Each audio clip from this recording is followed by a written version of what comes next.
네, 여러분 안녕하십니까. 12월 13일 화요일 아침 매일 성경 묵상 함께 나누겠습니다. 오늘은 전도서 9장으로 넘어가서 1절에서 10절까지 말씀인데요. 제가 1절과 2절을 봉독합니다. 이 모든 것을 내가 마음에 두고 이 모든 것을 살펴본즉 의인들이나 지혜자들이나 그들의 행위나 모두 다 하나님의 손안에 있으니 사랑을 받는지 미움을 받을지는 사람이 알지 못하는 것은 모두 그들의 미래의 일들임이니라. 모든 사람에게 임하는 그 모든 것이 일반이라. 의인과 악인, 선한 자와 깨끗한 자와 깨끗하지 아니한 자, 제사 드리는 자와 제사 드리지 아니한 자에게 일어나는 일들이 모두 일반이니 선인과 죄인, 맹세하는 자와 맹세하기를 무서워하는 자가 일반이로다. 아멘. 오늘 본문의 말씀을 통해 죽음 앞에 선 인간, 죽음 앞에 선 인간이라는 제목으로 말씀을 증거하겠습니다. 전도서를 살펴보면 중간중간에 계속해서 이 죽음에 대한 문제에 대해서 묵상하는 것을 보게 됩니다. 죽음이란 것은 우리에게 부정적이거나 또 회피해야 될 문제만은 아니라고 성경은 이야기하고 있습니다. 타락된 이후로 인간에게는 영원한 생명이 아닌 죽음이라는 이 독이 우리 속에 들어왔다는 것을 알 수 있습니다.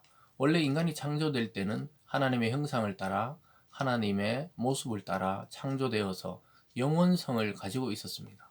그러나 죄라는 이 독이 인간에게 들어오면서 인간의 수명은 제한을 받게 되었습니다. 왜냐하면 이 더럽고 죄악된 몸으로 영원히 사는 것은 오히려 고통이기 때문에 이 죄악과 또 이 세상의 더러운 모든 것들을 끊어내고 다시 새로운 삶, 영원한 삶으로 가기 위해서는 죽음의 문을 통과해야 되도록 인간은 그렇게 이제 설계되어 있는 것입니다.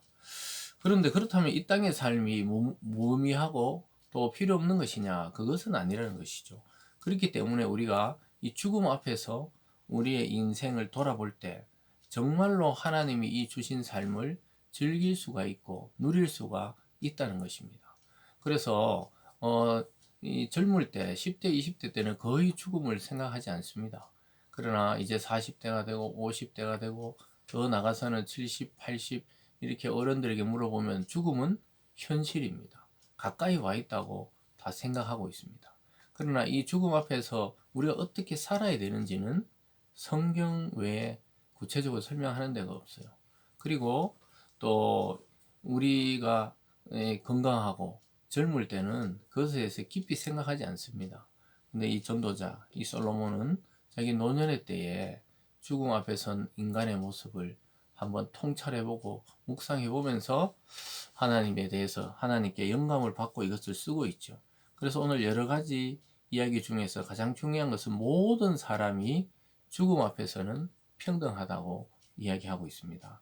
3절로 가보면요. 모든 사람의 결국은 일반이라. 이것은 해 아래 행해지는 모든 일 중에 악한 것이니 곧 인생의 마음에는 악이 가득하여 그들의 평생에 미친 마음을 품고 있다가 후에는 죽은 자들에게로 돌아가는 것이라.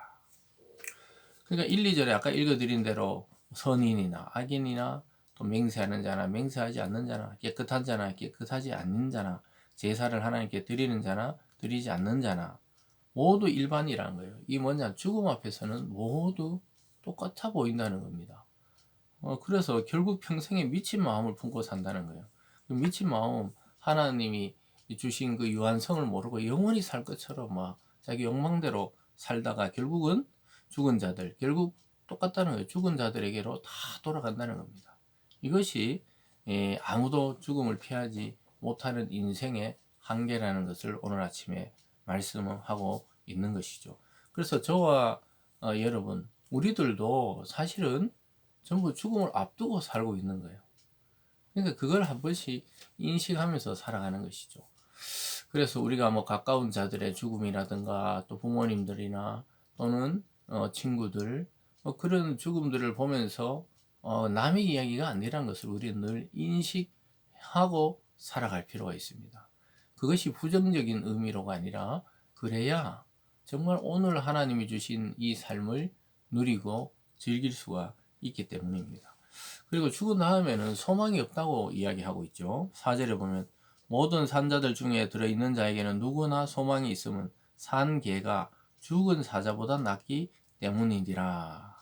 그래서 이 비유로 말하고 있죠. 살아있는 개가 죽은 사자보다 낫다는 게, 그렇게 멋있고 동물의 왕이고 위험 있어 보여도 죽은 사자는 아무 소망이 없다는 거예요.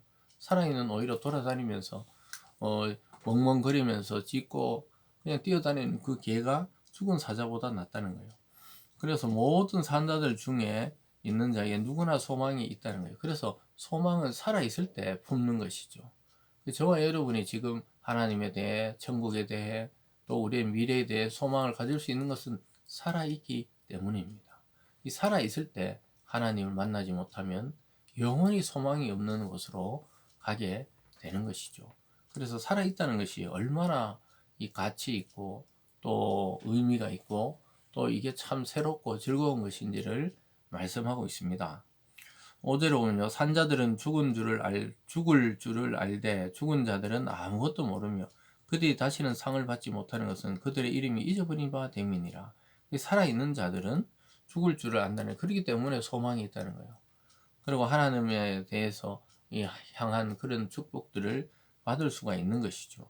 죽고 나면 그러한 소망이 없고 또 감각도 없다는 것이죠. 6절에 보면 그들의 사랑과 미움과 시기도 없어진 지 오래이니 해 아래 행하는 모든 일 중에 그들에게 돌아갈 몫은 영원히 없느니라. 죽고 나면 이름도 잊어지고 영원히 이 세상에서 누리는 이런 감정들, 사랑과 미움, 시기도 없고 모든 일이 돌아갈 몫이 없다는 거예요. 영원히 없다는 겁니다. 그래서 이 세상에 살아있는 것이 얼마나 소망이고 기쁜지를 또 이야기하죠. 그 앞에서는 뭐 산자나 죽은 자나 별반 다른 게 없다. 또 살아있는 자가 죽은 자보다 더 고통스럽다. 이런 비유도 했었지만 오늘 이것은 우리가 죽음을 앞두고 또 우리에게 언제 닥칠지 모르는 이, 이 땅의 생의 끝을 바라보면서 뭘 해야 되는지를 이야기하고 있습니다. 그것이 바로 오늘 하나님이 주시는 것을 기쁘게 또 즐겁게 살아가라고 이야기합니다. 7절 가면 너는 가서 기쁨으로 내 음식물을 먹고 즐거운 마음으로 내 포도주를 마실지어다. 이는 하나님이 내가 하는 일들을 벌써 기쁨으로 받으셨음이니라. 이거라는 거예요. 기쁨으로 음식을 먹고 즐거운 마음으로 내 포도주를 마시어라. 그러니까 지금 우리가 하고 있는 일들 말이죠. 일상적인 행위들이 하나님이 주신 일이란 거예요. 하나님이 주신 선물이다. 어쩌면 이 계속 반복되고 있죠. 앞에서도 먹고 마시는 것과 수고하는 일이 그것이 낙이다. 하나님 주신 선물이다. 이렇게 이야기하고 있습니다. 그래서 기쁨으로 음식을 먹고 즐거움으로 포도주를 마시라. 우리의 일상에 누리는 것들, 지금 바라보는 것들, 이 삶을 즐기라는 것이죠. 여러분과 저에게 오늘 주신 삶, 오늘 주신 이 밥상, 오늘 주신 또 인간관계, 이런 것들을 즐기고 기뻐하라고 말씀하고 있습니다. 8절에 보면요. 내 의복을 항상 희게 하며 내 머리에 향기름을 그치지 않도록 할지라. 그러니까 뭐 멋을 내고 아름답게 자기가 있는 것에서 최선을 다해서 멋있게 살아라고 이야기하고 있죠. 9절에 내 헛된 평생의 모든 날 곧 하나님이 해 아래 내게 주신 모든 헛된 날에 내가 사랑하는 아내와 함께 즐겁게 살지어다. 그것이 내가 평생에 해 아래 수고하고 얻은 내 몫이니라. 이 가정에 대한 이야기가 또 나오고 있습니다. 그래서 가정생활도 즐기라는 거예요. 아내와 자녀들과 이것은 전부 하나님이 평생에 주신 몫이라고 이야기하고 있습니다. 그래서 가정을 잘 지키고 서로 사랑하고 위하여 주고 이런 것이 평생 헛된 날에 누릴 수 있는 즐거움의 몫이라고 이야기하고 있습니다. 10절에 내 손이 이를 얻는 대로 힘을 다해 할지어다. 내가 장차 들어갈 수월에는 일도 없고 계획도 없고 지식도 없고 지혜도 없습니다. 그래서 지금 주시는 그 일을 어떻게 해요? 힘을 다해 하라고 말씀하고 있습니다.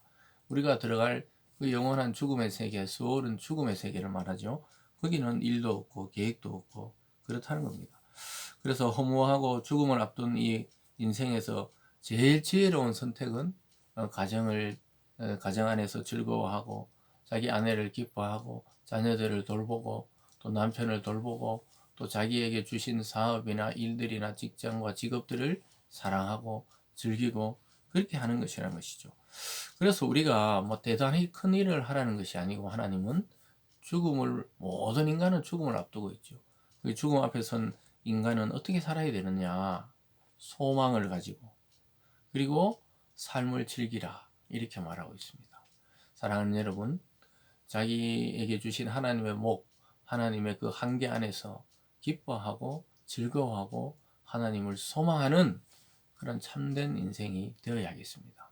아담과 하와 이후로 모든 인간은 죽음을 맞이해야 되지만 그리스도 안에서 하나님을 아버지로 여기는 자는 영원한 소망 안에서 영원한 생명으로 영원히 살 것이기 때문에 오늘 이 땅의 삶도 그냥 지나가고 허비하지 말고 하루하루를 즐겁고 기쁘고 소망 있게 살아가라고 말씀하고 있습니다.